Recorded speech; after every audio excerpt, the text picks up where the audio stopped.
council will for $1.2 million for affordable housing. The development is called Mitchell Court. It's across from the on Jackson Street, across from the Jackson Street Court development. And they're looking for multi-family housing, and they're developing it to target renters that are at that 60% or lower average income. So we'll see that coming forward. Thank you. Thank you very much. Any other council reports? Councilmember Purinton. I wanted to acknowledge, I didn't see it in the minutes, so I'm not sure whether or not I even said anything, but we had been talking about the property nuisance with abatement. And I met with City Attorney Gina Dahl and Code Enforcement Tina Hoger, and they are working on those. And I even noticed that we got a little bit of press this past week on flop houses, but they assured me, because we had talked about an initiative or not an initiative, and they are working on it. And I think, Gina could correct me, but I think they said maybe January, February, that they'll be coming back, because there were other updated codes that they wanted to also apply to, that have to do with this. So I'm entrusting that to staff, and I think they're working on it. And I think Tina was as Gina said, I look at this every day at some point. Maybe that was Tina. She said, I look at this every day. May not do anything, but I look at it every day. So I think we're on the road. So thank you. Okay, thank you for that update. Any other council reports? All right, City Administrator report, Chris. Mayor and Council, I've got just a half a dozen things here. I'll go fairly quickly. So first, just a reminder that 1 week from today, we're back in the same room, but instead of in a work session, it is our regular meeting. It's the last meeting held before Christmas and New Year's. So same place, same time, same location. Second up, no ex parte communication this afternoon for anything that's on the agenda.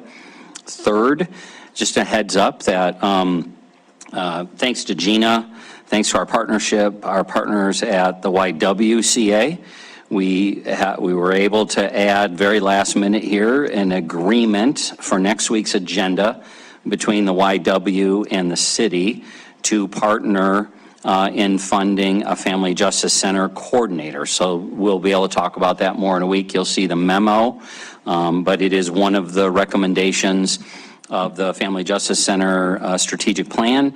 And we all know that our Vista volunteer, who's been doing great work for us full time, she started February 13th of 2023, and her work ends on February 13th, 2024. So we did put that we moved that up so that we could get hopefully someone recruited for that position before she leaves. So you'll see that on next week's agenda. Fourth up here, you'll see me slide out of the room in just a bit. My daughter's got her Christmas concert tonight. So, and then the last two, I'm going to have Kevin Ifland, Assistant City Administrator, touch on the assault this weekend. And then I'm going to turn it over. Debbie's got some great news on a couple of fronts she's going to give. All right, thanks, Mayor and Council. So I don't have too much to report on an update from this weekend's incident at 27th and 6th Avenue North, other than the arrest was made. The County Attorney's Office is working on the charges. I believe the suspect is in on 9 felony counts at this point, and they are working in consultation with the FBI to see if there's any federal charges or some coordination with federal charges that could occur from the incident. So that's all I have to report tonight at this point. Thank you, Kevin. And then, as I said, Debbie's got a couple of exciting things that she gets to share with us. Good evening, Mayor and Council. We don't do this very often. I can't think of a time since I've been here actually that we've done this, but we have a project that got done a couple of years ago, and we've received many awards on this, a couple national awards. So we really thought it was a great opportunity to come and highlight some of the work that we do. This is not abnormal for our staff to do this kind of innovative project the way that we did here, but this one got a lot of attention and a lot of awards, so I thought I'd share them with you. So this was our nutrient upgrade project that was done out at the wastewater treatment facility, or the water reclamation facility that it's now called because of the new processes. And that was driven by new regulations, but also the need to expand our treatment. So that project was done and we've received 4 awards. The first one, and the one that kind of triggered this, was the ACEC, American Council of Engineering Companies Award for Excellence. That's a national award. And it was, we got that in June. And so we went out, I didn't go out, but people from the team went out and accepted that award. So that was pretty great. To win that award, we had to win the Montana ACEC award. So we did place first in Montana for all of those projects this year. And then we also won the Water Environment Federation Project Excellence Award. So there's only two projects that are awarded a national award for that. We won one of those too. And the last project is the International Federation of Consulting Engineers. I bet you guys didn't even know that was a group, but it is. And we got an award of merit, one of 4 U.S. projects in the top 30, and that represented 14 countries. So it was really a phenomenal project. And I will tell you, at the beginning of this project, it was about a $250 million project, because we were going to just approach it very conventionally, add new treatment, and build it out, and it was about $250 million. Through the efforts and innovation of our staff and our consulting engineers, we did get that down to $65 million by repurposing a lot of the processes that we already had on our site, and they were able to construct that, like I said, for about 1/4 of the cost. I will say it added a lot of difficulty, and I think one of the reasons that we won some of these awards is because we had to operate this plant 365 days, 24/7, while we were constructing a new plant within the site. So, super impressive project. I'm going to have Lewis Ingalls, our utility engineer, just introduce the consulting staff that's here tonight, because I think they should get a little shout out. Good evening, Mayor and Council. Thanks for the opportunity to introduce the team here for this award-winning project. HDR Engineering was the engineer on the upgrade, and the project manager was Craig Hobbin. Yay.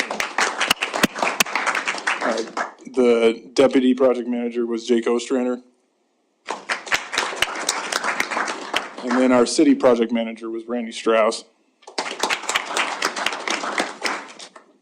Just to add to what Debbie had said, being able to operate through this project was really a testament to a lot of our operational staff who spent countless hours, lots of late nights getting this going. Just a couple other things just to hit on this.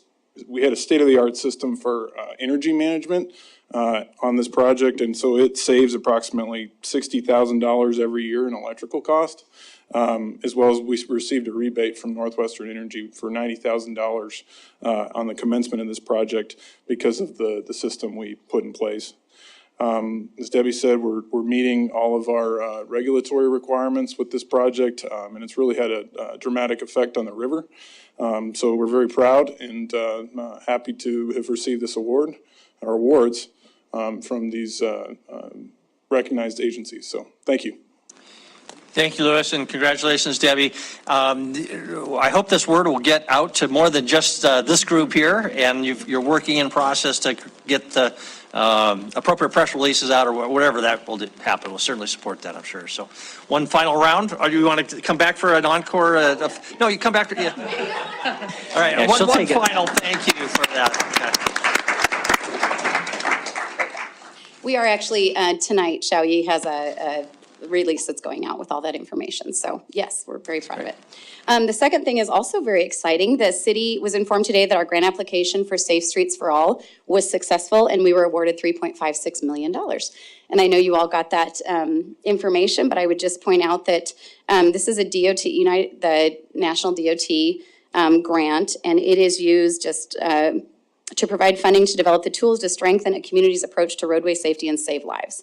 So there's a 20% match on that, and that's $890,000 for that $3.56 million. That is in the CIP, and I'm just going to hit on that. I know it's Andy's, but I'm going to steal his thunder here a little bit.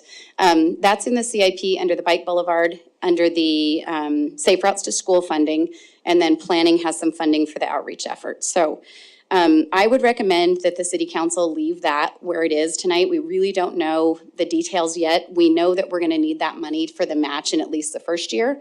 And then subsequent years, we need to look at all the other projects and kind of decide where should that money go. We do have another Safe Routes to School project, as you all know, coming in soon. And, you know, possibly that'll slip in there, or maybe some other project. I know there's been some talked about today. So anyway, just really great news. Thanks to the City Council for your support of that application and for this project going forward. Excellent. Thank you very much.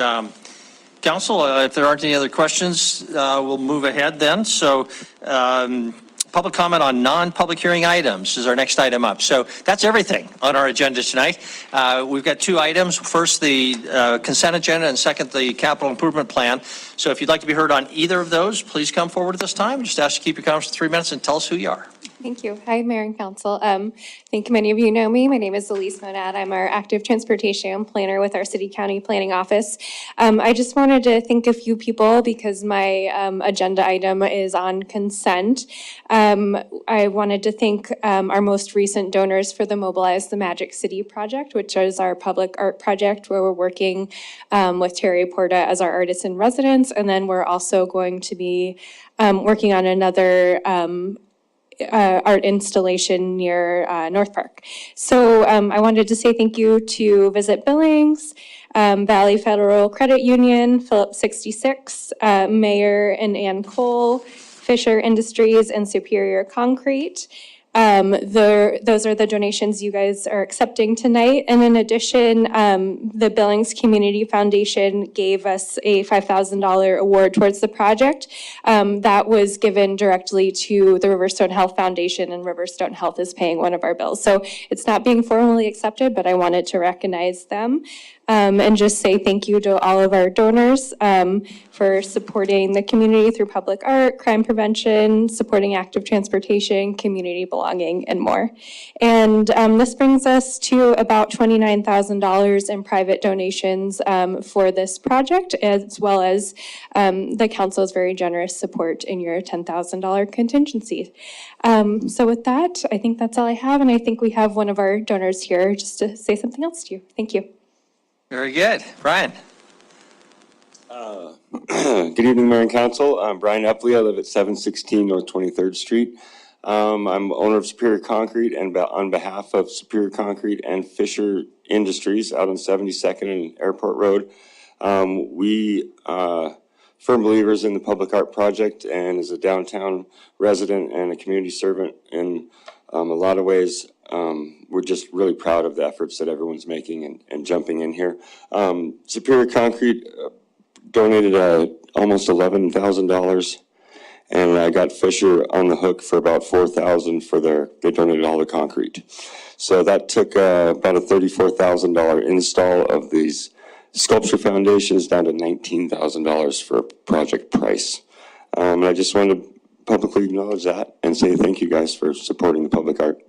On a side note, North Park Task Force, which I'm sure you'll receive in the next couple of weeks, donated another $500 to the project. So to finalize the Indigenous identity sculpture that's in the North Park area. So that's it. Thank you. Thank you, Brian. Thank you to you for your service. It goes a long ways. Thank you very much. Much appreciated. Any other public comment on consent agenda item number 1 or the CIP item number 2? Any other public comment? No one is indicating online. No one is coming forward, so we will close the public comment period. If there is anyone online at any point, just use your little yellow hand. That way we know you'd like to make comments. So we'll close the public comment period, move on to our consent agenda. First, I'll ask for separations, and I'll start that by just saying I'll be recusing myself from item 1I, just because Ann and I made a small contribution to that Mobilize Magic project. Other separations? Any other separations? Item 1. Don't see any. So is there a motion relating to the non-separated items? Councilmember Boyette. Thank you, Mayor. I move that we approve the consent agenda items minus number I. Is there a second? Councilmember Purington? Any discussions, questions for staff? Councilmember Braun. Thank you, Mayor. Kevin, can I ask you about item D, please, which is the cameras related to New City Hall? Yes, and actually John is here and he could probably better answer that about the Okay, bid. that's fine. I'm curious if these are exactly what you've called them here, which is access control and cameras, or if they're also part of the security system. In terms of. Are these security cameras? I noticed that there's door release, but I don't notice panic buttons. So I'm wondering, is this just door access control and cameras at doors, or is this part of the full-on security system technology in the building? Yeah, so it's access control for all doors, cameras, door release buttons, and some panic hardware. Okay, so I didn't see panic buttons listed, so can you just tell me where they're going to be? Yeah, I believe that we have two, one at each of the courtrooms for the judges' benches. And that's the only place we have them? Yes. And what about the cameras? Are these monitored cameras? Yes, they are. Okay, where's the monitoring? Is it, So the way that the system works is, as an administrator, I will be able to provision viewing access to anybody that has a profile in the database. So dependent on which department heads choose for their department to have viewing access, it most likely would be done at a workstation. I would assume somebody's machine, okay, their Surface, or their laptop, or their desktop. okay. So I was under the impression we didn't have a dedicated person monitoring the building. Is that true? Other than myself, probably not. Okay, but you're not dedicated either, because you've got other things to do. Correct. Okay, I appreciate that, thank you. I will vote for this because I don't have, but I do have ongoing concerns that we have hired consultants to help us make that building safe, and we are disregarding their recommendations. So I just want that noted, but I won't vote against this. Okay, thank you very much. John, I'm going to ask you a question, but you don't have to come forward unless you want to say something. But I understand from that last little colloquy we have that we don't have a dedicated person, but you have the technical capability to maybe have as many dedicated people as we have computers. So we have the technical capability. The problem is an actual person, and that's the challenge. Is that right? Correct. Okay, so. Yeah, and if Kevin wants to speak more to that. Mayor and council, if I can just add, at some point in the near future, we'll be bringing to you some options for security in the building, whether it be full-on TSA type screening when you come in the first floor door or the third floor door, compared to maybe, on-demand type security to monitored, fully monitored security with on-demand, bringing you those options and what the costs for each of those will be for security for the building. What I think is important to recognize is this bid allows us a flexibility for any of those options. Okay, so Kevin, by approving this, we're not saying no to further upgrades or that dedicated person or other supplements, I guess. Correct. But the system, the basic core system will be in place to monitor the public areas in the building. Okay, thank you. And John, one of the recommendations of the consultants was panic buttons in the city hall or city council room. I think at the administrator's desk, maybe the mayor up that desk, anything like that.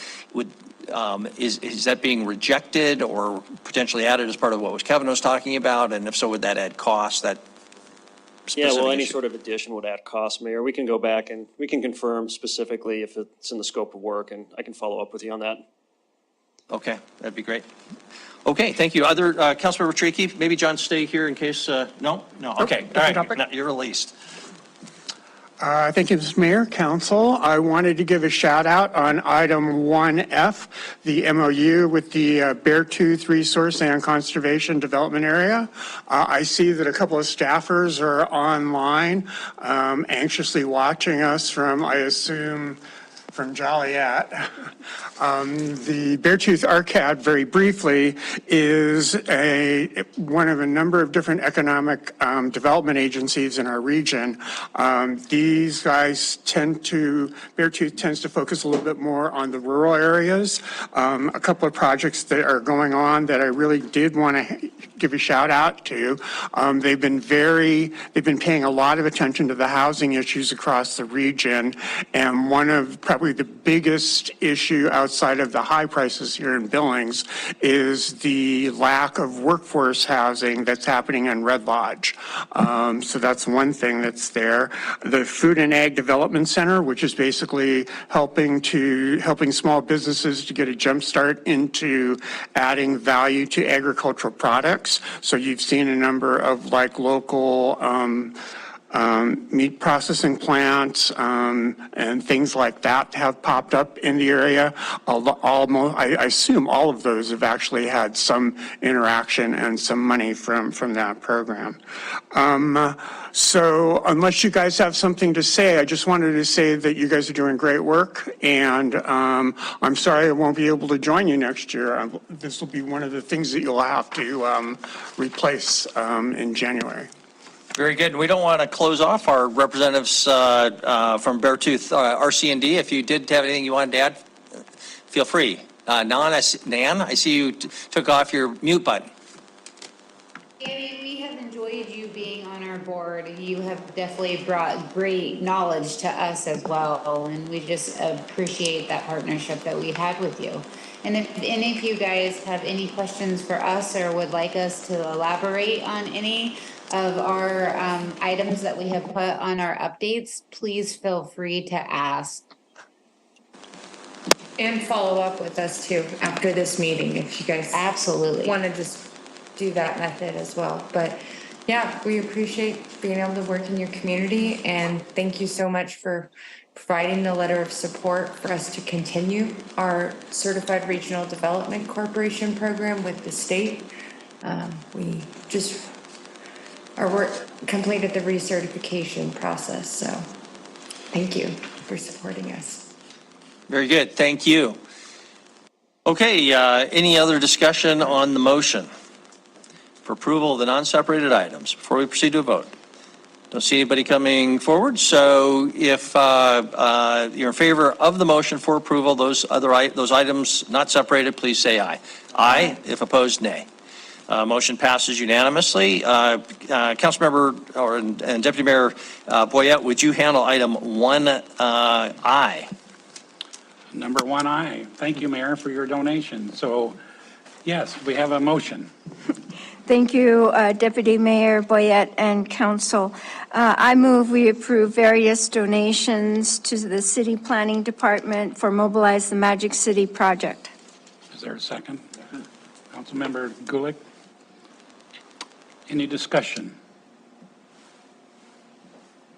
Okay, no discussion. All those in favor, say aye. Aye. Those opposed? So it passes, and, well, no, we can't count the mayor. It passes unanimously except for the mayor here at the plate. Thank you. Very good. Thank you very much. Bring us then to our regular agenda, item number 2. Tony, would you read item number 2? Item number 2, resolution approving the FY 2025, FY 2029 capital improvement plan. Staff recommends approval. Andy's our presenter, so he's going to be bringing up his PowerPoint here.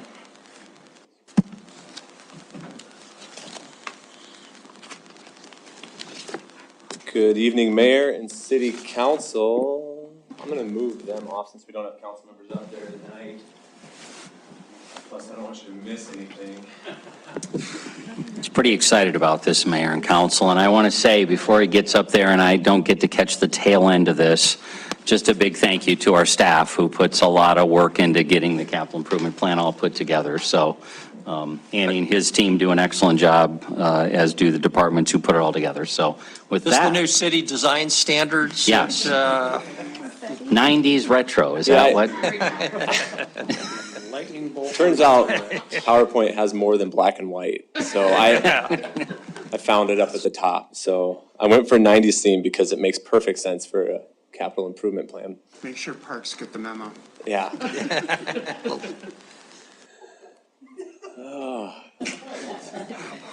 All right, so just a little background on how we got to where we are, kind of set what we're going to see tonight, and then really get to discussion for you guys. So we brought a work session, or had a work session on the 6th with a proposed CIP. And then there was the election and the bond question on the 7th that kind of forced us to go back to the drawing board with a lot. So then we met with the Finance and Budget Committee the 14th, and then on the 20th came back with some proposed modifications. We worked with you guys to get some input and feedback. So the presentation tonight and what is before you for consideration is the CIP as amended. It is not what was presented on the 6th. So I'm going to work through what has changed from the 6th, and then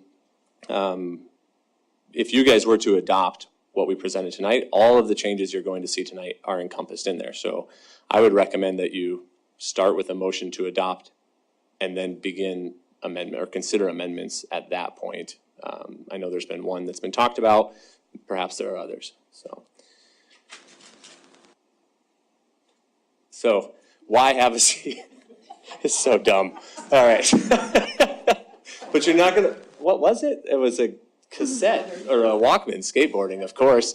Makes perfect sense. We'll just cycle that a few times. This will not be fast, but it will be awesome. So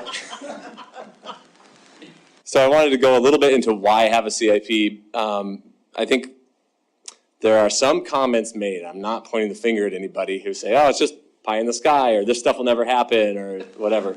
And I mean, it's not fully true, but the stuff that's in FY25, you know, that helps us kind of start the budget process next month. The future year items, while we're not allocating any resources, well, I shouldn't say we're not allocating any resources. We are starting some staff work on those things. Now, we're not entering into contracts with engineering firms. We're not allocating budget for those items, but there is some staff time that goes into, all right, start planning, calendaring, what's the financing project's going to look like, things like that. So there is some financial planning that happens, and probably most importantly, what occurs on those out years, or as a result of those projects in the out years, is we're looking at what kind of rates do we need to put in front of council to, get us where we need to be for these projects. So while it's not set in stone, nothing is in this plan, but it does kind of formulate process. So just keep that in mind. It also does help us pursue grants. Things in the CIP indicate some level of commitment or seriousness at the political level, and makes it so, hey, we can potentially pursue grants because, look, there's serious commitment that this project is something our community wants. So, all right. So I've broken these next sections into what I talked about earlier, like what projects are going to be removed from that November 6th work session. One project has been added, and then there's quite a few projects that have been modified. So I just want to work through those. So in the CIP that's before you, these items have been removed from that November 6th meeting, and largely those funded by the Parks Bond.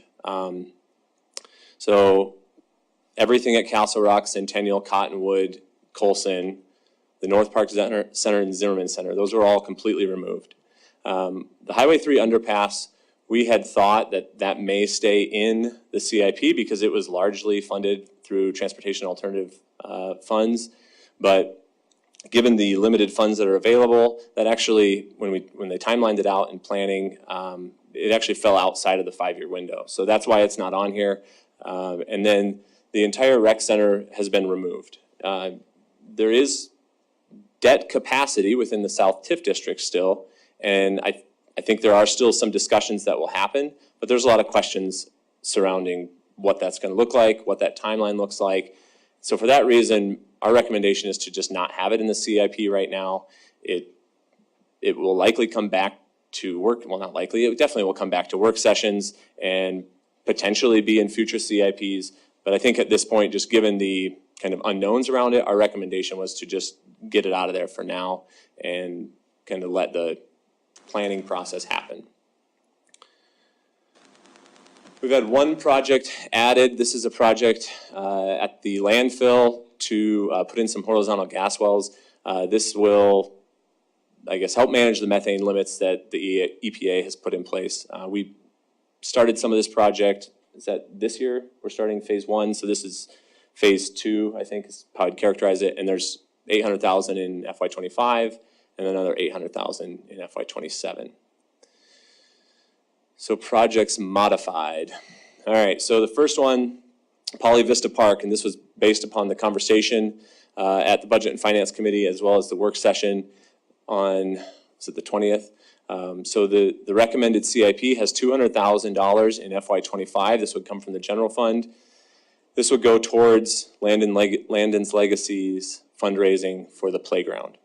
We have $535,000 in the current year city budget for finishing the parking lot and the sidewalks around there and access to the playground. This would put $200,000 towards the playground. Additionally, we have $500,000 in FY27, again from the general fund for the splash pad, which would be phase 3. That would be the next thing that Landon's Legacy would be pursuing fundraising for, and the estimation here is that would be about a 50% match. South Park Pool, again in the CIP with $400,000 in FY25 for engineering and design from the general fund, and then we have that $10 million, I'll call it placeholder because we don't know what that dollar amount will be until we get that engineering and design done in FY26. We're showing that as debt financed right now. We don't currently have a financing tool available to allow us to get $10 million in construction funds. So right now it's showing up as a GO debt question, but that could change as we learn more about the project, as potential other opportunities become available. But that's how it's in the CIP right now. The West End Reservoir is in there at $6 million in FY27. Again, it's debt financed. Similar story to Rose Park. We don't have a mechanism. We don't have a mechanism to do both. You have some limited capability to borrow up to about $5 to $7 million with the general fund without voter approval. So potentially you could do this project. You could not do both. But you know, that again, it's in there for an out year, kind of recognizing the need for this while we look for options, I guess would be the best way to frame that. Stagecoach Trail is in the CIP as we discussed last time. $4.7 million from TAP, $100,000 from Billings TrailNet, and we applied for a $100,000 trail stewardship grant. That would make the local general fund contributions $605,000. So that's how the recommended funding stack would work. This has been moved to FY25. I think it was potentially in an out year unintentionally. So that's how it is in the current CIP.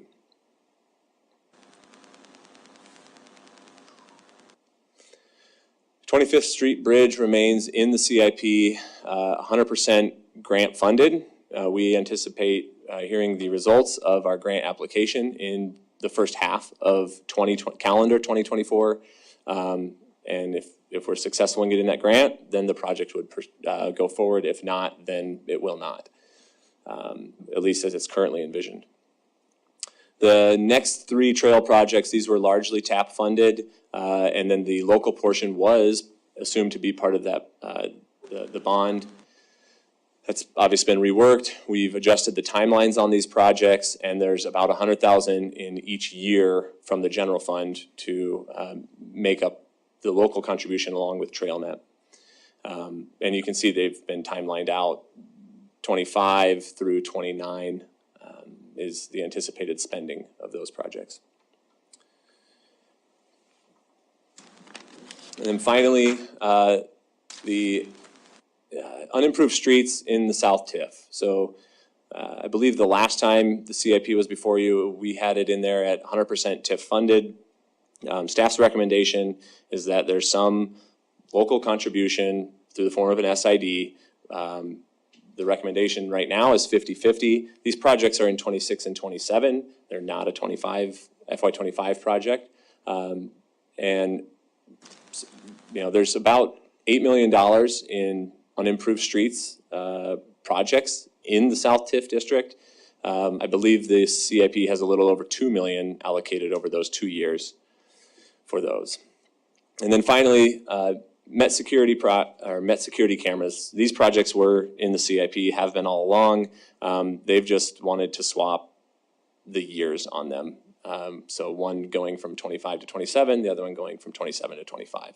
So they're just prioritizing which ones they want to, or reprioritizing which ones they want to do. So with all of that, your CIP before you is 5-year picture here, 448 million, FY25, 64 million. That is nearly 140 million less than what was before you on the 6th. The majority of that in Public Works. So here it is broken out by fund. And I just wanted to highlight for you here, by moving parks entirely into the general fund, we now have a lot more general fund in the CIP. So there's FY25 has 2.5 million from the general fund. It's about in the middle of that chart there.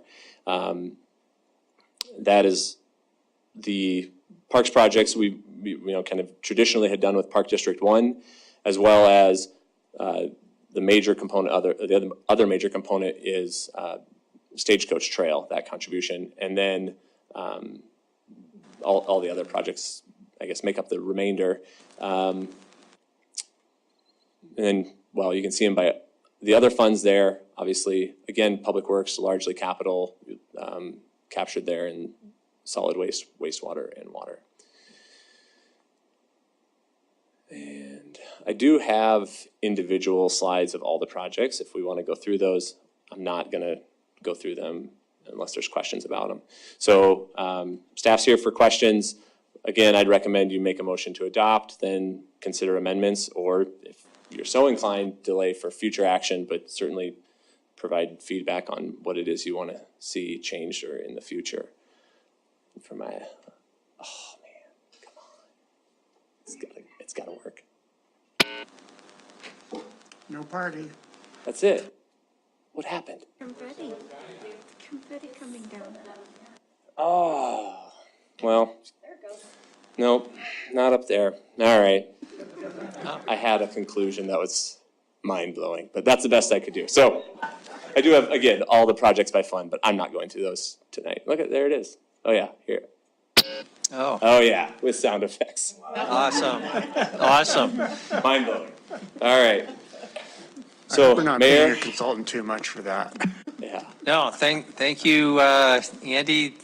I know you're going to become our Chief Communications Officer soon. And Oh man. drop this finance gig that you got. Not enough time. How slow this was for me to make. All right, thank you. So, Council, we'll start with just questions for Andy or staff, and then we'll talk, let's see, I guess we don't have a hearing required on this, right? So we'll just go right into substance after we get some questions. Councilmember Boyette. Thank you, Mayor. Andy, the projects modifications, how realistic are these, and do you, with a magic wand, would you like these? Would you not like them? Give us your 2 cents, because you're in the trenches every day. Something you say, yeah, I really like these, or no, there's something I wish we didn't do. Yeah. Thanks for the softball. Yeah, right. I think I like all of them, actually. So I'm going to go on a couple of them here, I think. So Poly Vista Park, I just want to get maybe some clarification from Councilmember Rupsis or Mike that the 200,000 towards the playground, I know that largely was driven by a desire for council to, as we had in the past, kind of go along 50-50 with them. I don't know where Landon's Legacy is on their fundraising for the playground. So, that we certainly will put that towards the playground. That may bolster their efforts towards the splash pad though, because I don't know where they're at on their fundraising. So that may be one area. And then, I think you can have a very similar debate about the rest of Poly Vista, what you want to do with the general fund dollars. I think that obviously exists throughout. South Park Pool, I think there's absolute need for that building to be redone. I'm nervous about where 10 million or more comes from. But I think that's a bridge we'll have to figure out how to cross. The other ones, I don't have any problem with any of them. I just wanted you to be aware there's more general fund going into the CIP than there has been in the past. Maybe not a big surprise to anybody, obviously by shifting parks entirely into the general fund. So, yeah, I think they all seem reasonable to me. Okay. Councilmember Owen. Thank you, Mayor. Andy, I just wanted to capture a few things and see if we're on the same page.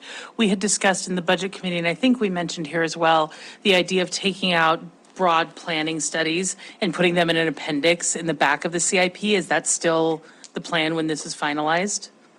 So that we don't lose track of them, but that we don't treat them as capital? There was one plan in there. It is not in the CIP. I think it was removed before the 6th. It's not in the CIP. I'll say that now. But we're not going to lose them is the point. But no, it will still be, it was a Parks comp plan update. It'll still be part of their budget package that comes forward. I will try to remember to put it in an appendix in the back. And then the next question I have is, we've talked a little bit about the need to be sort of maintaining current engineering or cost projections. The 25th Street Bridge sort of took a big price tag jump. It seems like Expo Park might do the same thing. So what can we be doing sort of collectively to ensure that the numbers we have in here for planning continue to be our best, particularly as we're looking towards grants?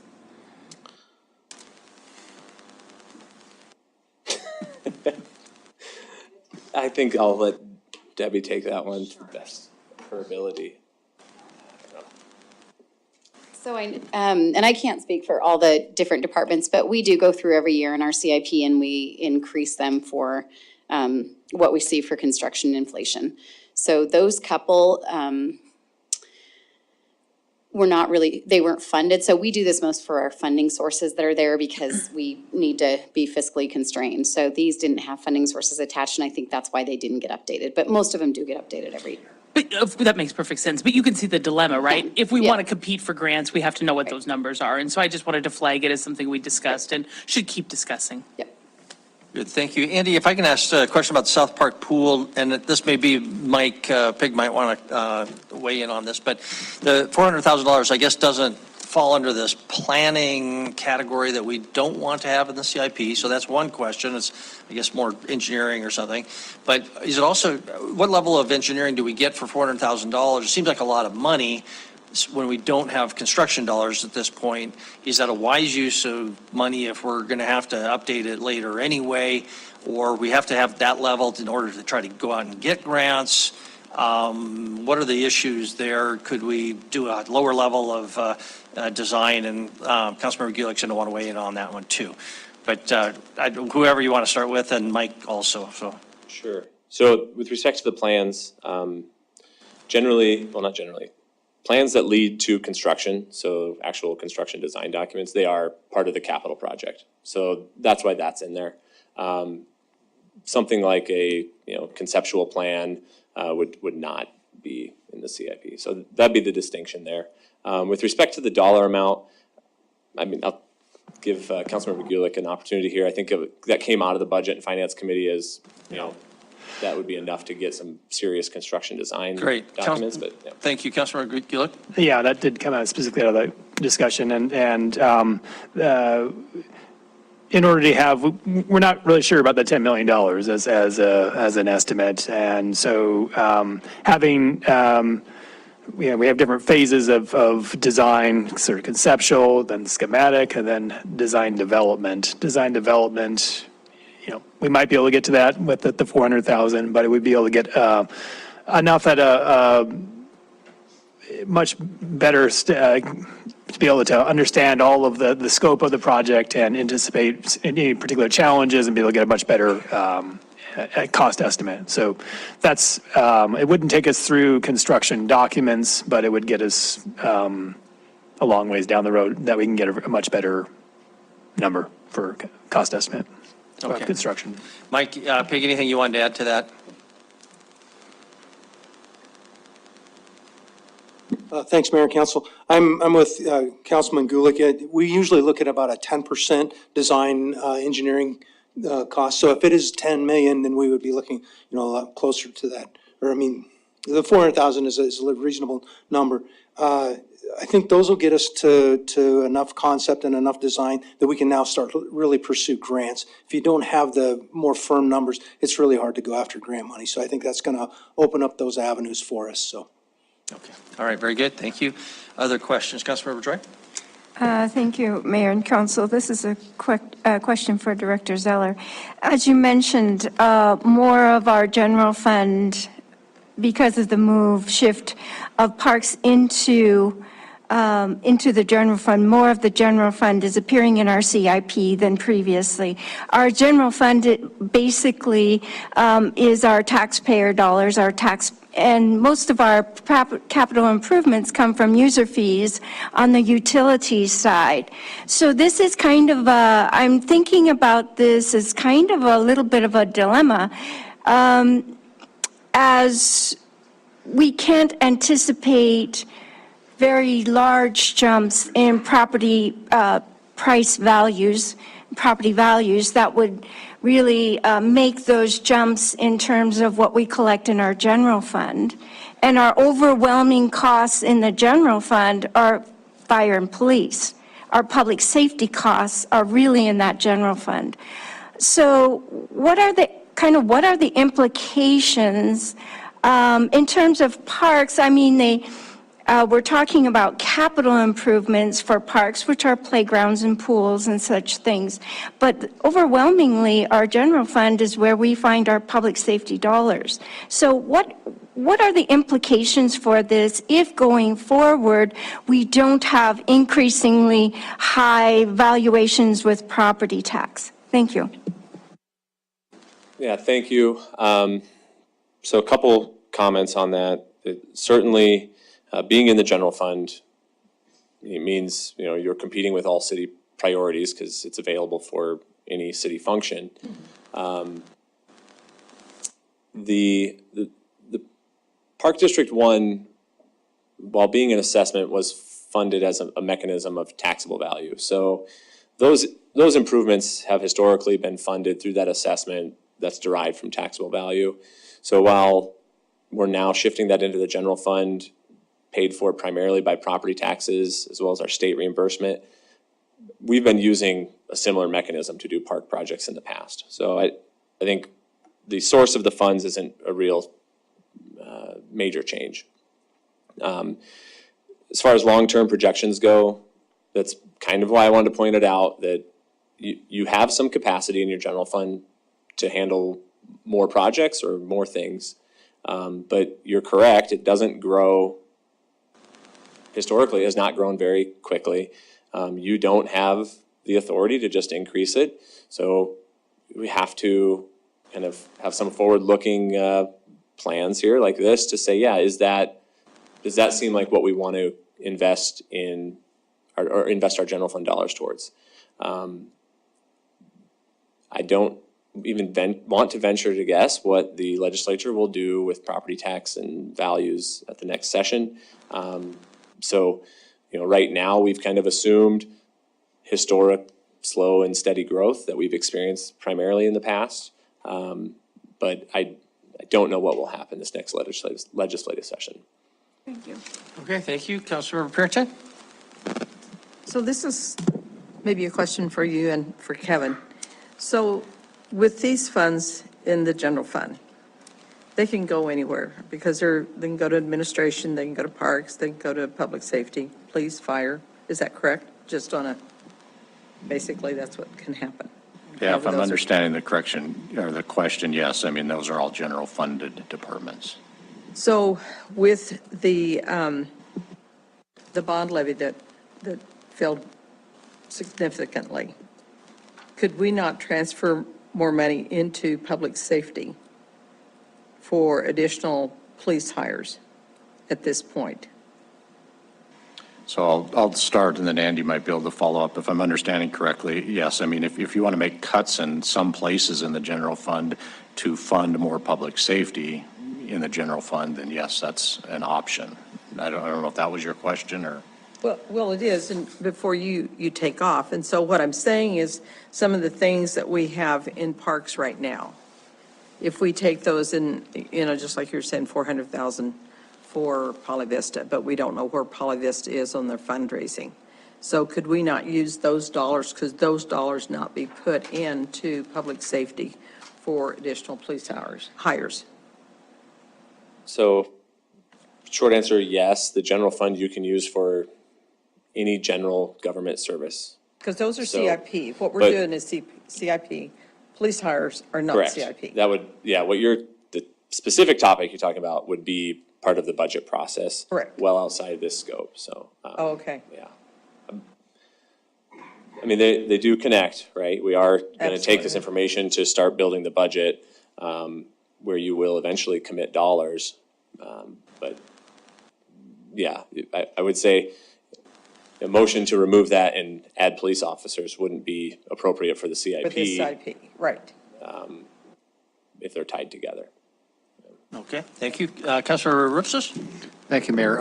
So I just want to give Director Pig an opportunity here because Councilmember Purinton said we have no idea where Poly Vista is, and that was just Andy's representation of it. He didn't know, and that was okay, but Director Pig has the information. I've got it here if you don't remember the numbers off the top of your head. Correct. So I have had a number of meetings with Landon's Legacy, and just the other day, we had another meeting to discuss where they were at with their budget and where we were at with our CIP process. And so we are currently going out to bid for $535,000 worth of improvements at Poly Vista. That's for the parking lot and the infrastructure to get us to the playground. Landon's Legacy Group is currently raising money for the playground, and their target is currently $1 million. The number they gave me, and it may have changed, but 560,000 is what they gave me. Is that what they gave you, Tom? 575. 575. So, and we know in the past, we have had that historical match of funds with grants or with donors in the council. And so that was why we came up with, granted, it's not the full 500,000 that would match them, but at least it's, showing a good faith effort on the city's part. So that's why we recommended that. Very good. Thank you. Other questions for staff? Any other questions for staff? Councilmember Tricky? No?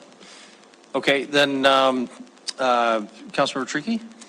Yes, thank you, Mr. Mayor. I would like to move to approve a resolution, approving the fiscal year 2025 through fiscal year 2029 capital improvement plan as recommended by staff. Okay, thank you very much. Second by Councilmember Gulick.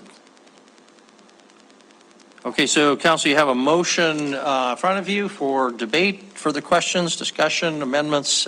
How do you please? Councilmember Gulick.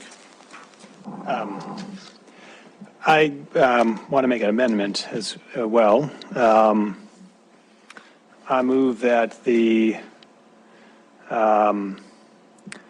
new rec centers for North Park and Zimmerman centers be added to the 2025-2029 CIP in fiscal year 2026.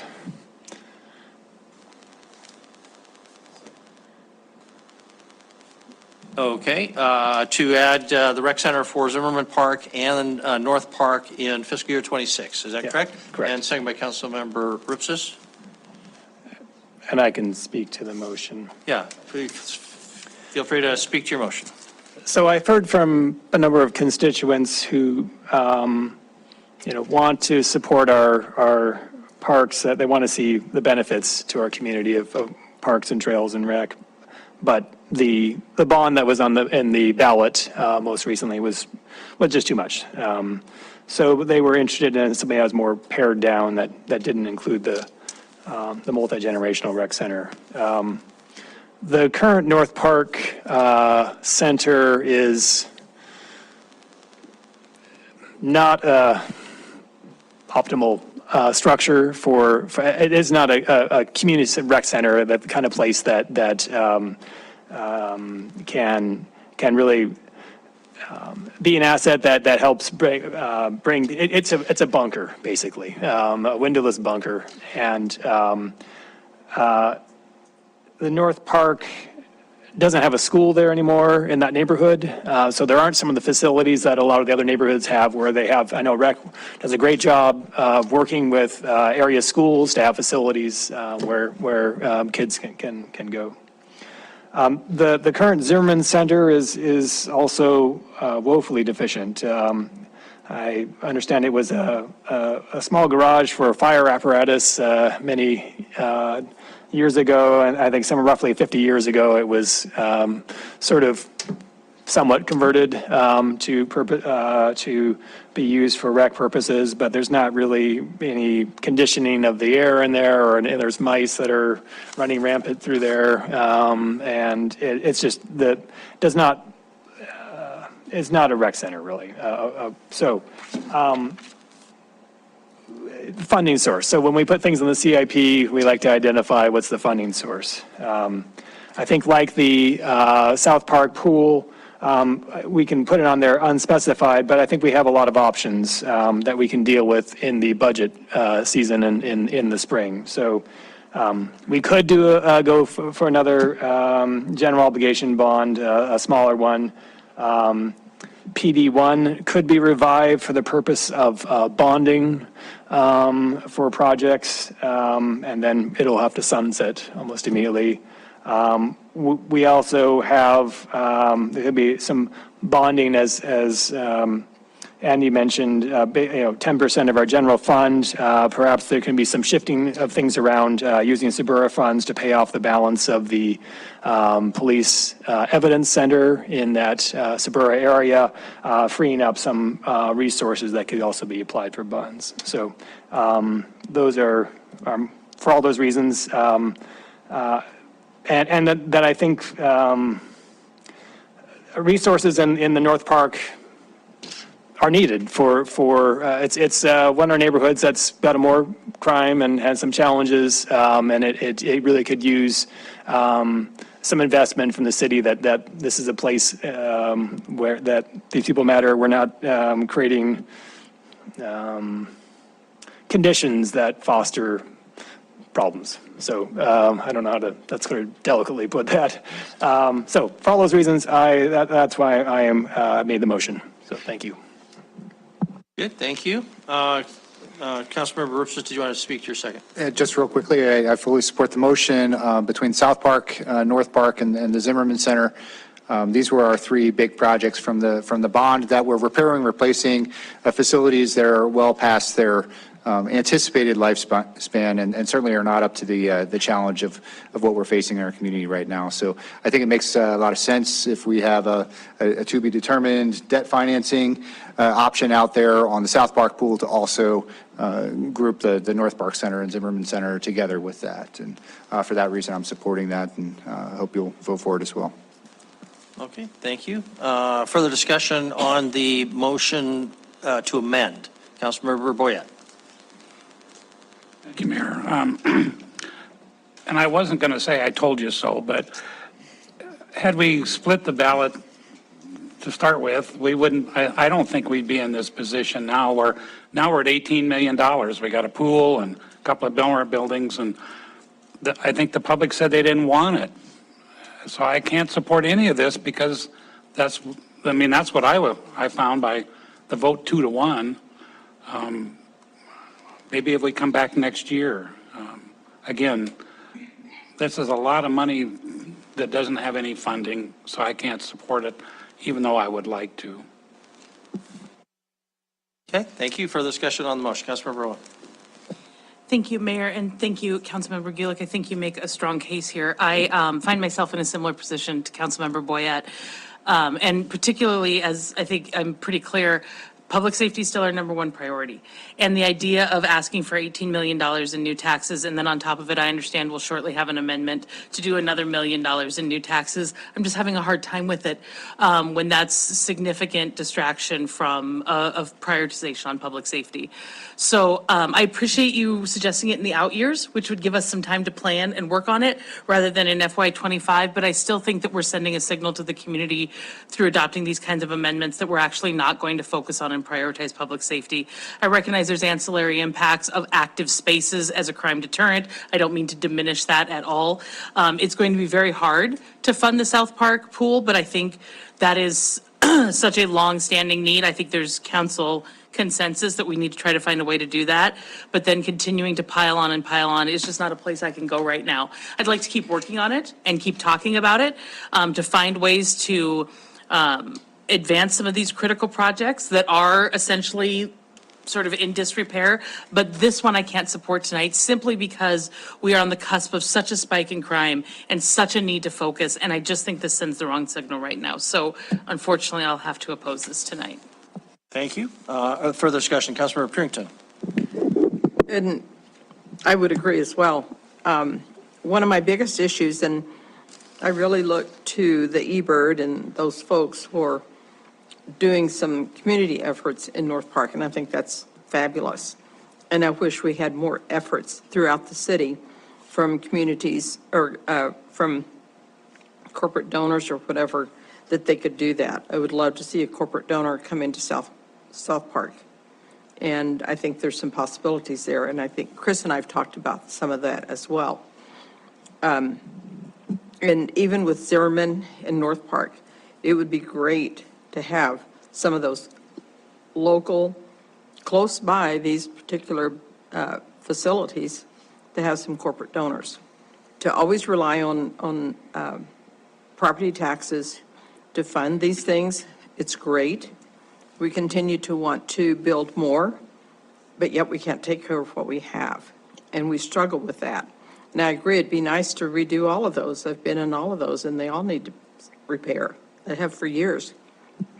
But I still can't support it in light of our public safety priorities at this point. So thank you. Thank you very much. Further discussion, Councilmember Tricky, or Councilmember Joy, and then Councilmember Tricky.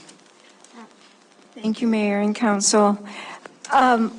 About 5 years ago, we had someone stand in front of us and say, if you don't grow your commercial pie, you will come to the point where your pie is not big enough, and you will take thinner and thinner slices and have deep and not very pleasant competition over those smaller and smaller pieces of pie. And here we are, trying to slice thinner and thinner slices of the pie. We have not grown our commercial pie. Our downtown is not thriving, and putting it back into that tax base what we need. We talked about that 5 years ago, and it didn't have all the components that it needed to move forward, but we are sitting here cutting very, very thin slices of the pie. As we see over time, what has come out of the legislature has been putting more and more tax on our residential property owners. This is where we're sitting in a not very good situation, looking at needs that need to be funded, and we haven't grown our pie. So, yeah, this is not a very pleasant part. It's not very pleasant. We need to grow our commercial pie. Thank you. Thank you very much. Councilmember Tricky. Thank you, Mr. Mayor, Council, citizens of Billings, public safety. Public safety is more than just cops on the street. Public safety is more than just having available beds in our prisons and jails. Public safety is also about investing in the future. We have not invested in our future, and that is one of the reasons why our crime rates started going up so so rapidly in the last 10 years. In 2017, the first time I ran for public office in this town, crime in this town was already at a point and a rate where we were getting D's and F's in websites across the country saying, where's the best place to live? Our crime rate has been bad for a very long time. So we stepped up and we invested in police officers and other resources. And our crime rate has started to turn around. It has started to make a huge difference on that. The thing that hasn't had a huge difference is in the type of violence that we have been seeing that has started up in the last 3 to 4 or 5 years. Domestic violence, once again, has doubled. That is not something that you can stop with more cops on the street or more beds in jail. And youth violence has come and has become the thing that has grasped our fear and imagination right now. Yeah, youth violence is really bad. We had an incident in the Heights 2 years ago now, and that was more than a single indication to me that this was going to continue to happen. But once again, youth violence does not directly impacted by having more cops in the street or more beds in the jail. We need to have investments in these people's lives so that their lives are better and that the people in families that are falling apart, their families are not falling apart. The stress is not as bad as it is that's going on in there. We have to invest in parks, in people, in schools, in education, and all the things that we have been saying for the last 40 years in this thing. Oh, we need public-private partnerships. Well, guess what? Trickle down has not worked. Trickle down did not fund parks in this town for over 40 years. So I think that if for no other reason, we have to keep these priorities on our roadmap.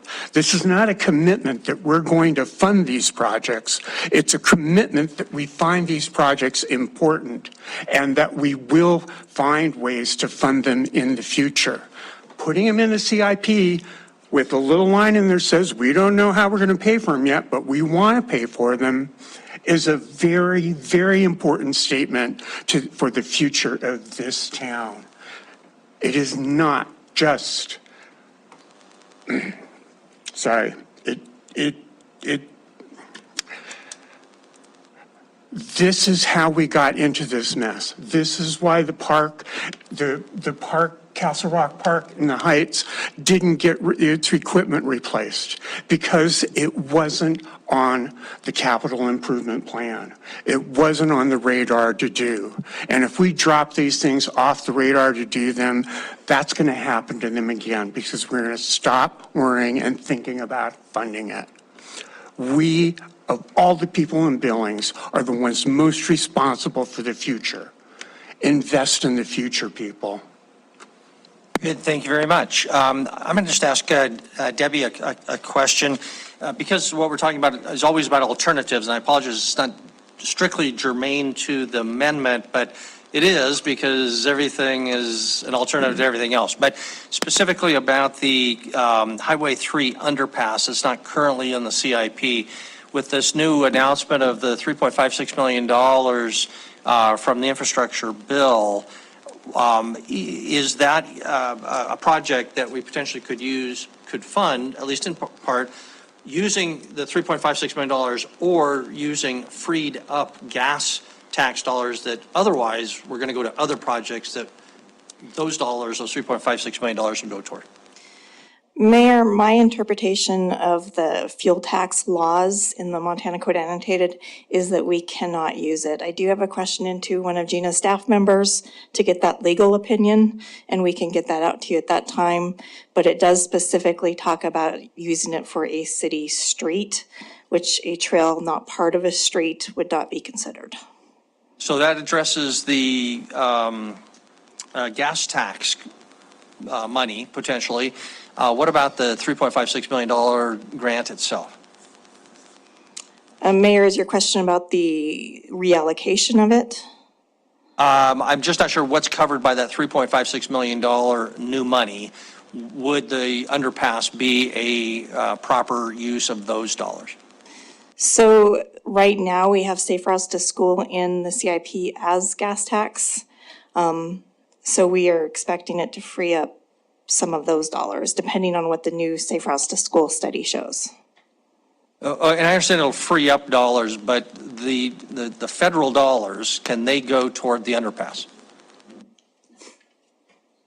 We could build a small school on right next to it, potentially. So. The application that we put in was very specific. We had 17 different projects that were submitted as part of that, and they are identified in there.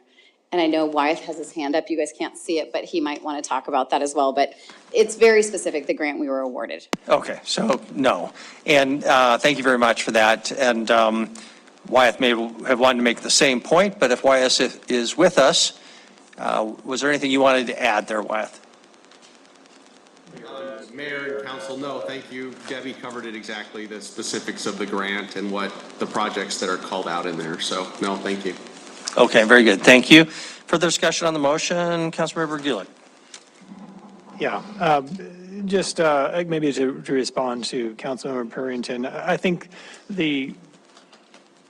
what I'm envisioning doesn't necessarily need to be all paid for with taxpayer dollars. In fact, I would argue that it makes it possible to get more contributions because from elsewhere. I think you're absolutely right that the South Park pool, but as well as perhaps these other projects that I would like to add into the CIP, usually corporate contributions or grants or whatnot, they're looking for some sort of match. They're looking for some sort of, that the public has, that the city has some skin in the game. So I think putting this in the CIP doesn't necessarily, definitely doesn't require that all the money come from taxpayer funds. I think there is going to need some, though, certainly.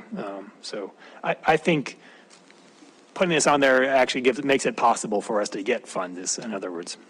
Thank you. Okay, very good. Thank you. Any further discussion on the amendment before we proceed to a vote? I'll just advise people, I will vote against this. I hear what everybody's saying, and of course, they're powerful arguments because everybody's right. But the reality is that we have a lot of other needs. The each project would be about $4.1 million times two, about $8.2 million. That on top of the South Park pool. I just don't see those dollars where they would come from. I am inclined, though, to support Councilmember Ripsis's proposal, if he's still going to make it, about adding 4 other projects because they are less than half the price and still sends that message that we have $100 million of park infrastructure that is out there and that we're not attending to. I tend to favor those projects just because there is a Zimmerman Park structure, as bad as it is. There is, or Zimmerman Center at Pioneer Park. There is a North Park structure, as bad and bunker-like as it is, legitimately so, but there's no Centennial Playground, there's no Cottonwood Park anything, there's no event and public shelters at Centennial, and of course there's no Highway 3 underpass. So anyway, that's the proposed, or you know what the motion is, I believe, right? So we won't restate it. We ready to vote? Looks like it. So if in favor of the proposed amendment of Councilmember Gulick, seconded by Councilmember Ripsis, please raise your hand.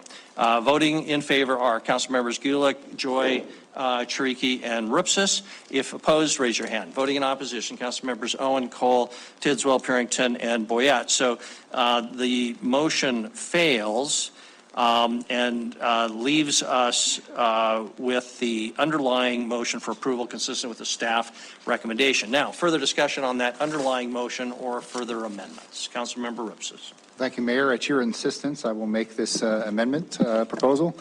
I will move that we add the following projects and assign an estimate of $1 million to each. In FY26, the Centennial Park Playground, FY27, the Highway 3 Underpass, FY28, Cottonwood Park, and FY29, event picnic shelters and athletic courts at Centennial Park. Okay, thank you. Second by Councilmember Gulick. Please. Yes, I'm moving to add 4 projects to the CIP over 4 years, 4 out years in the CIP, nothing in FY25, but in the out years, and assigning $1 million to each. And they're just, like I stated in the email I sent to the council public email address earlier. FY26 is the Centennial Park Playground. FY27 is the Highway 3 underpass. FY28 is Cottonwood Park, and FY29 is event picnic shelters and athletic court at Centennial Park. Thank you. Thank you. And did you want to speak to your motion or second? Just that I think it's important for all the reasons that have been said to indicate that we are looking to invest in public spaces, parks, trails, and otherwise in our community.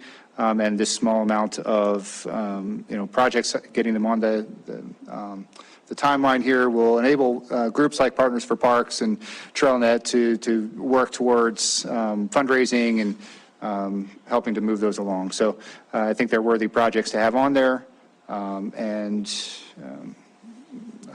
urge you to support them. Thank you. Thank you very much. Councilmember Gulick, anything on your second? Just again, that you can find them listed in the email that Councilmember Roops has sent on Wednesday, the 6th. Thank you. Okay. Now, further discussion on that amendment? We'll proceed to a vote. Councilmember Purinton. Well, I'm just going to go back to, even though I know it's more than half of what was proposed earlier, I think it was just loud and clear at this point. Public safety is our priority. And I'm not sure about the selection of these particular projects. I know we keep saying we haven't built a park in 40 years, but yeah, we have. And granted, they're not complete, and they do need help. But I just go back to the original focus, and I think that bond levy failing, it certainly gave me a direction. It gave me a direction of where we need to go. And, I understand the arguments for doing this, and I appreciate those arguments, but I am going to say singular in looking towards public safety. Thank you very much. Further discussion? Councilmember Rowan. I just have a question, actually, for Andy, if you don't mind. You may not know this off the top of your head, so it's okay if you don't. But as I understand the amendment, this is $1 million in new taxes. So if we were to put that into public safety, do you have a sense of how many police officers we'd hire or how many attorneys we'd hire? So ballpark for a police officer, we usually round about 100,000 per officer. I think first year's maybe a little higher because vehicles and outfitting. An attorney's probably like 4 times that, I think. I don't know. They are more expensive than a police officer. They're probably 150 annually, but there's not as much upfront costs. So about 10, is that what I understand? We'd get about 10 officers for $1 million? Probably a little less, but yeah, Some 8 equipment. to 10. Okay, so almost half of what the chief said he would need to go to sort of a full force on Monday night. I don't know. Okay, I think you weren't there. That's okay. Thank you. Okay, if you're done, Councilmember Rupses. Yes. Thank you, Councilmember Rupses. Andy, based on your projections with the general fund, could we do both? You would have the capacity, yes. Without increasing taxes over where they were this year? Without creating any new taxes? Within your cap, yes. Thank you. Correct. Okay, thank you. Further discussion on the motion? I'll just comment, because public safety is our top priority, and I applaud Councilmember's consideration of that, no doubt about it. The other points, though, that I would point out is that we do have about $100 million of identified park infrastructure needs that we are not addressing, and our current rate of inflation is somewhere in that at least 3 to 4%. The rate of construction inflation typically has been almost double the rate of regular inflation over the last 20 to 30 years.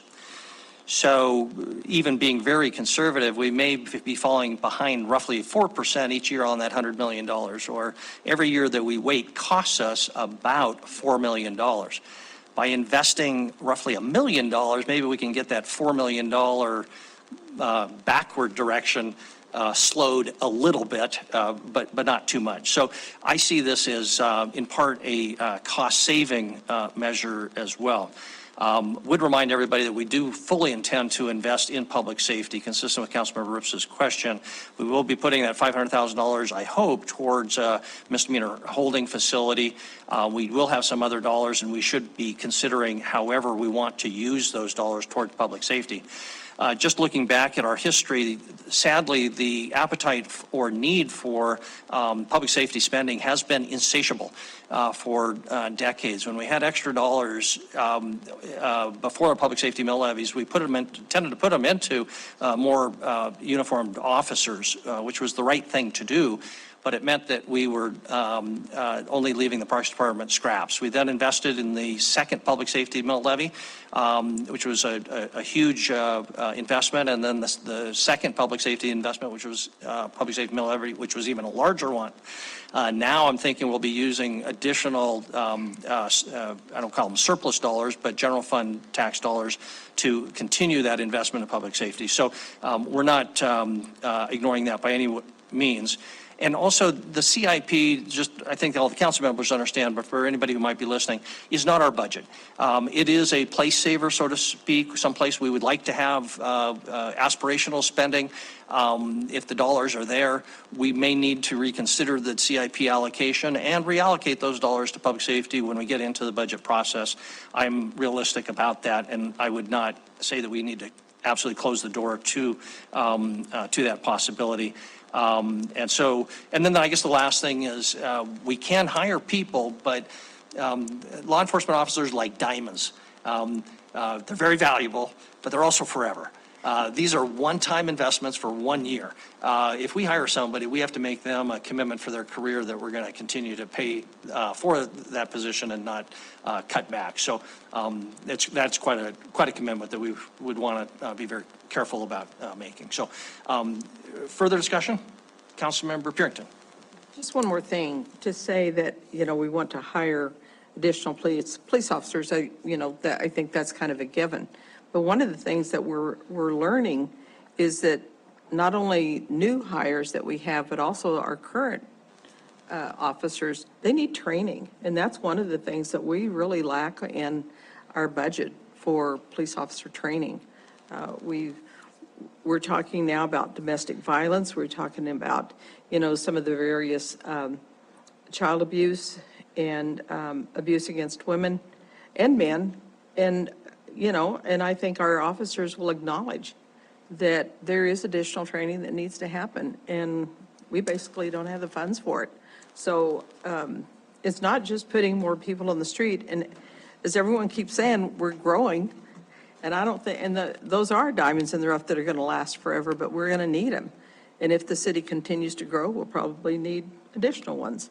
So, so I'm still looking at, I think, what the public said. I know that Councilmember Boyette says, we should have separated it. Well, we should have, could have, but we didn't. So look at what we've got. Look at what came out of that. So just don't lose sight of where we need to go in public safety. The role of government is public safety, keeping our citizens safe, and our infrastructure. Those should be the biggest price tickets that we have. So that's kind of where I'm at. Thank you. Very good, thank you. Any further discussion before we proceed to vote on this amendment?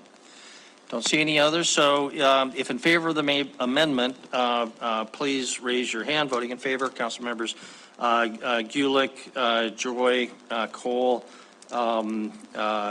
Treaky, whatever your name is, I stole there, and Ripsis. Voting in opposition, please raise your hand. Voting in opposition, council members Owen, Tidswell, Purington, and Boyette. That motion passes, so the underlying motion has been amended just to make that one change. Back to council, further discussion or further amendments? before we proceed to a vote on the now amended underlying motion? Any further discussion or amendments? Councilmember Tricky. I just wanted to make one last comment about investing in the future. And I do believe that the CIP is one of the hugest parts, and the one time in the whole budget process when investing in the future is the thing that really makes a lot of difference.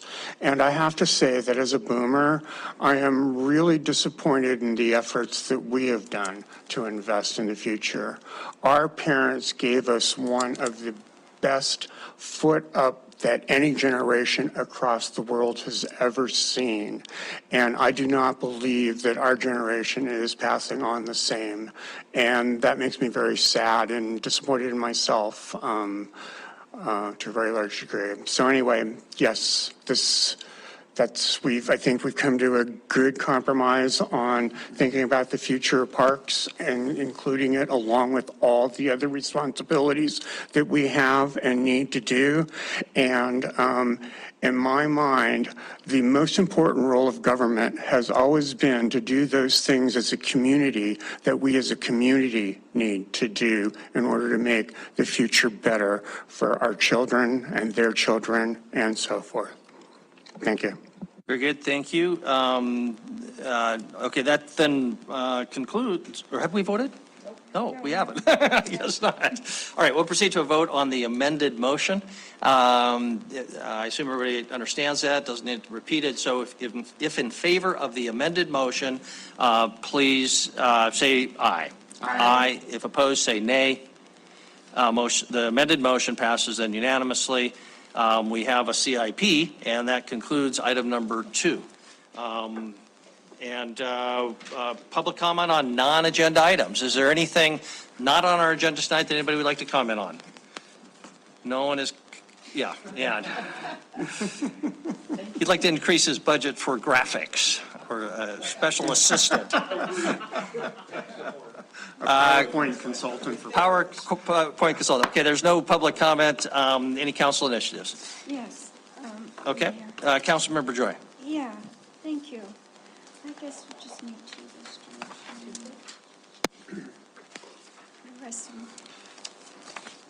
Thank you, Mayor and Council. I did give my 1 week announcement or warning or whatever that I would come up with an initiative. And you haven't seen it. I unfortunately had to just put it together very quickly this afternoon. Amazingly, I'm not like Director Zeller. I'm not a computer whiz bang.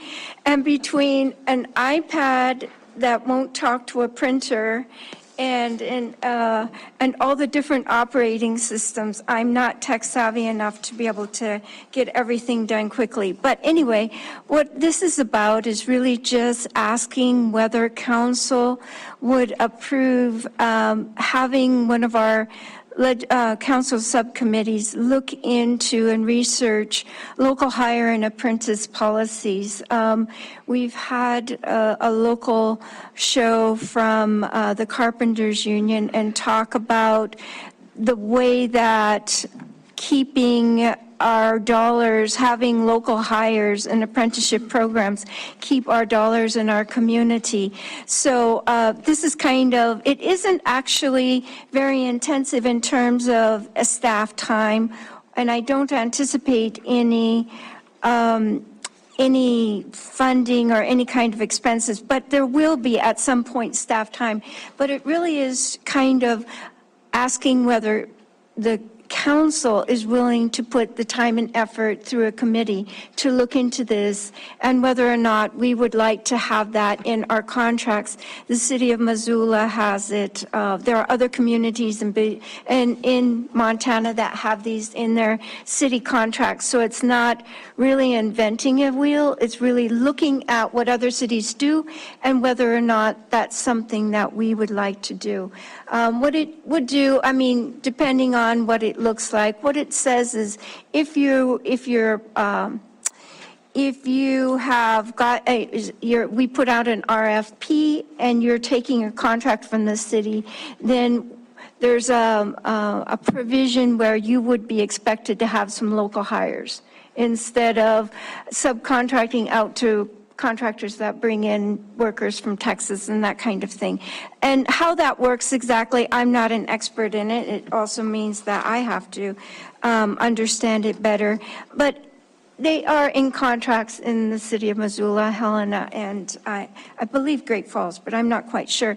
And so it's really just asking whether or not the council would like this work to be done in a subcommittee before that it would involve any staff time.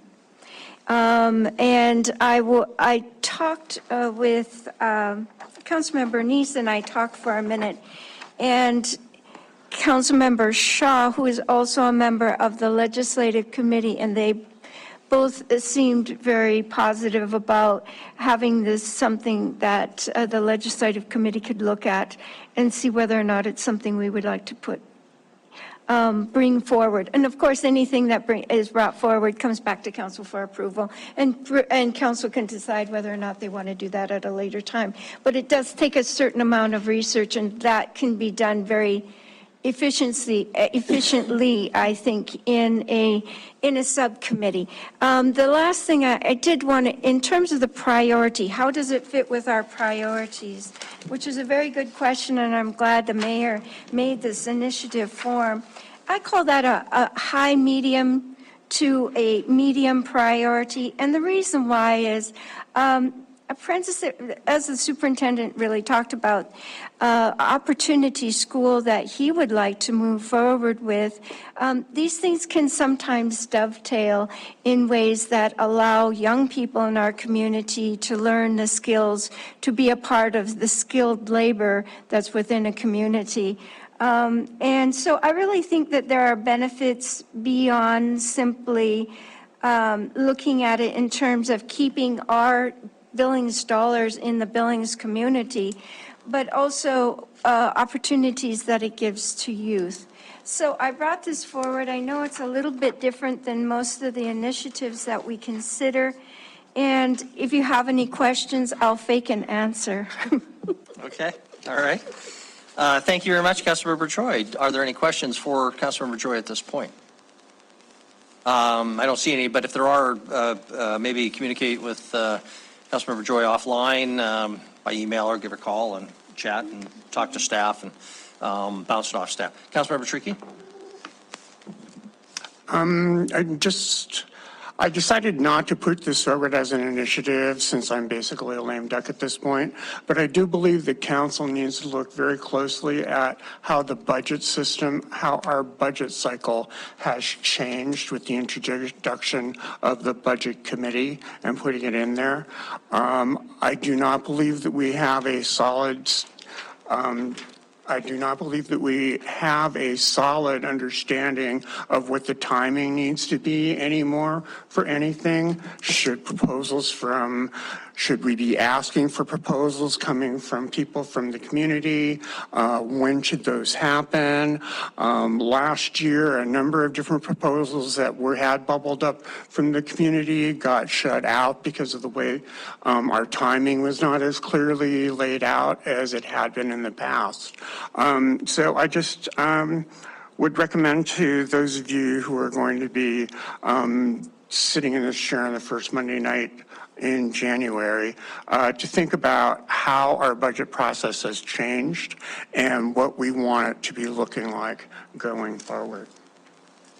Very good. Thank you for that suggestion. Appreciate it. Anything else in the way of council initiatives before we adjourn? Yes, one more. Okay. I refuse to let us get out of here before 7:30. Okay. I recommend that we take a break for about an hour and a half and then come back just so we can stay on schedule with our usual pattern. I don't see a lot of support for that. So, however, we are adjourned anyway.